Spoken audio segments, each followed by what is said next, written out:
किसी गांव में एक सेठ जी रहते थे, जिनके पास धन धान्य की कोई कमी नहीं थी। उनके दो बेटे थे, बड़ा बेटा सोहन और छोटा बेटा था मोहन। बड़े बेटे की शादी हो चुकी थी। उसकी पत्नी निर्मला बहुत संस्कारी व सीधी थी। वह हमेशा अपने पूरे परिवार का ध्यान रखती थी। सेठ जी व उनका परिवार माँ लक्ष्मी की पूजा करते थे। वे हर साल अक्षय तृतीया के दिन भगवान विष्णु व माँ लक्ष्मी की विशेष पूजा करते, दान करते, ब्राह्मणों को भोजन कराते। साथ ही उस दिन सोने का कोई आभूषण खरीदकर माँ लक्ष्मी को अर्पण करते। पूजा के बाद सेठ जी उस गहने को अपनी बहू निर्मला को दे देते थे। इस प्रकार कई वर्षों से यह परंपरा चली आ रही थी। माँ लक्ष्मी की इस परिवार पर विशेष कृपा थी। सेठ जी का व्यापार लगातार बढ़ता जा रहा था। कुछ समय बाद सेठ जी ने अपने छोटे बेटे मोहन का विवाह किया। मोहन की पत्नी चंचल इस परिवार से अलग स्वभाव की थी।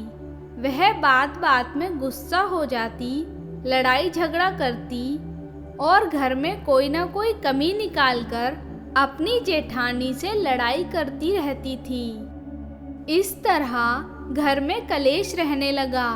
वो कहते हैं ना, जिस जगह कलेश रहता है वहाँ लक्ष्मी का वास नहीं रहता। धीरे धीरे व्यापार में नुकसान होने लगा। सेठ जी व उनके दोनों बेटे परेशान रहने लगे कि अचानक यह सब क्या हो गया। इसी बीच अक्षय तृतीया का त्योहार आया। हर साल की तरह सेठ जी ने भगवान विष्णु व लक्ष्मी जी की पूजा की और सोने के गहने माँ लक्ष्मी को अर्पण किए। पूजा के बाद सेठ जी ने वह गहने अपनी दोनों बहुओं को दे दिए। छोटी बहू चंचल ने उस गहने को जमीन पर फेंक दिया और कहा, ऐसे गहने तो मेरे यहाँ नौकर भी नहीं पहनते। तब सेठ जी ने उसे समझाया कि यह माँ लक्ष्मी का प्रसाद है, इसका अनादर ना करो। पर वह नहीं मानी और अपने कमरे में चली गई। सेठ जी को काफी दुख हुआ।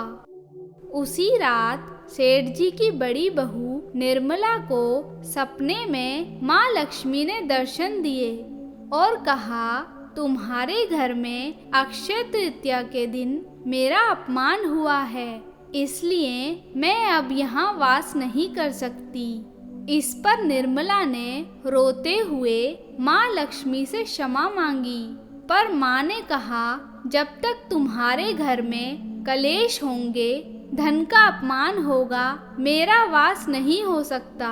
यदि तुम्हारी देवरानी अक्षय तृतीया के दिन निर्जला व्रत कर मुझे प्रसन्न करेगी, तभी तुम्हारे यहाँ मेरा वास होगा।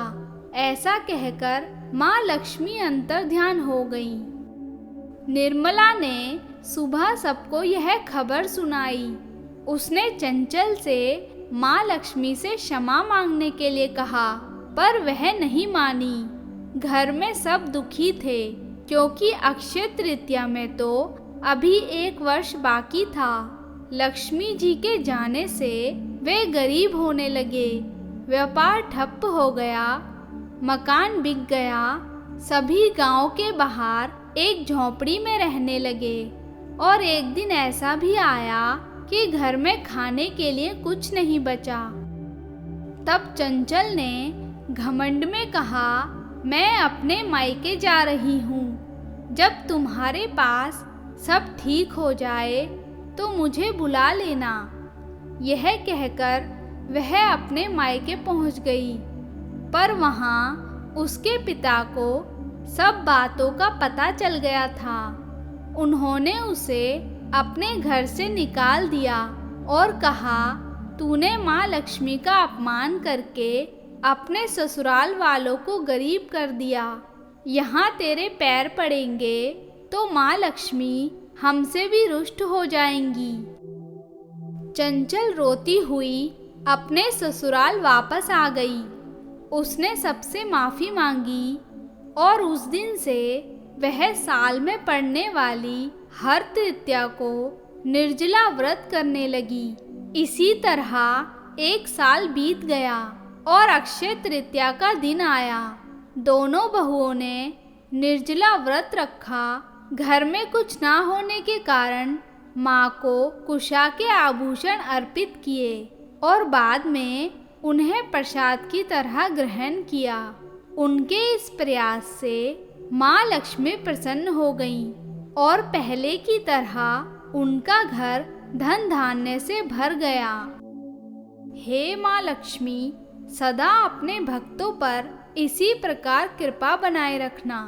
मित्रों, आपको ये वीडियो कैसी लगी हमें कमेंट बॉक्स में ज़रूर बताएं और इसे अपने मित्रों के साथ भी शेयर करें। साथ ही हमारे चैनल कथा अमृत को सब्सक्राइब करें। धन्यवाद।